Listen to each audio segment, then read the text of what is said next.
We like to think of value engineering as a last resort. It's best to start at the very beginning of the project with a budget in mind, even if it's an idea of general cost per square foot. We really have seen that that leads to the most successful outcomes throughout the duration of the project. The goal would be that we're all in alignment as we're getting into the bulk of the design work so that we can save time and money down the road and not having to go through a really extensive VE process. So at the schematic design level, really looking at estimating costs based on design intent. We might not have specifications at that point, but really we'll have a good idea of what we see for each particular area. Sometimes we discover unique materials that are one of a kind, don't have a lot of equals.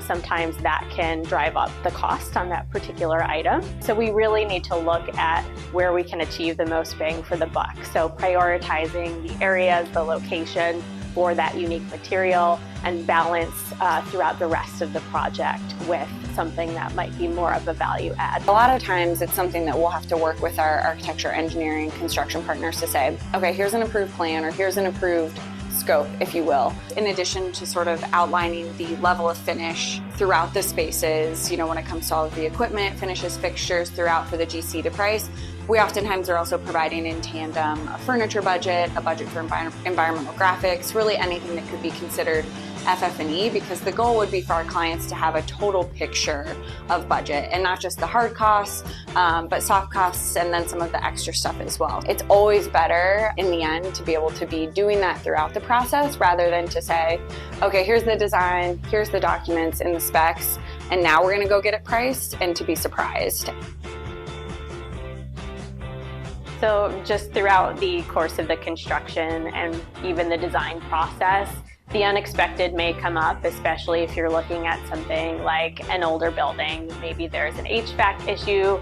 And really, in terms of the estimation and budgeting process, we like to look at things that may include alternates to give some wiggle room in the budget. Again, the goal is to always sort of set the standard up front so we know what we're working with, even down to, the price of the square footage cost of finishes, flooring, wall coverings, that kind of thing. But we also know that there's always surprises. We thought we had, this amount to spend on the fit out. Oops, something unexpected from the building system standpoint happened. Now we need to spend a lot more on the mechanical system than we originally thought. And not that the finishes are going to always make up that delta, but regardless, throughout the interior specification process, we'll try and pull alternate specs in because really, I always say there's not a lot of hills to die on from that standpoint. So as we're going through the process, we'll often have, this is the preferred spec and yes, it meets budget, but here's another option that does something sort of similar. It's part of our process to be thinking about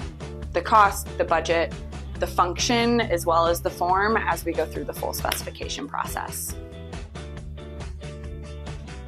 Finish technology is getting better and better when it comes to substitutions for natural materials. So we can work with maximizing the budget in that capacity with swapping out certain materials where we can get the most bang for the buck. Switching from something like a natural wood to a laminate, those are also getting better with adding in different textures and whatnot to make it feel more like a natural wood product. Some of these stone visuals for porcelain tile and countertop are sometimes imperceptible to the untrained eye. And then also considering things like maybe a custom wall covering was a design intent at one point, but could be easily substituted for something a little bit more of a standard product, or even swapping to a paint finish. So there's a lot of different opportunities just to look at different material swaps from natural material to something that's more like a fabricated piece.